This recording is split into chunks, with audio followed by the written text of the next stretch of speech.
జై శ్రీమన్నారాయణ.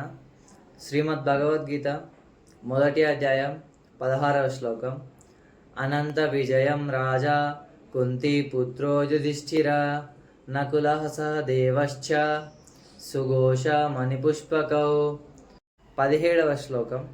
కాశ్చశ్చ పరమేశ్వాస శిఖండీ చ మహారథ దృష్టద్యుమ్న విరాటశ్చ సాత్యకీశ్చ పరాజితం. 18వ శ్లోకం. ద్రుపదో ద్రౌపదేయాశ్చ సర్వశా పృథివీపతే సౌభద్రశ్చ మహాబాహు శంఖాంతద్ము పృథక్ పృథక్.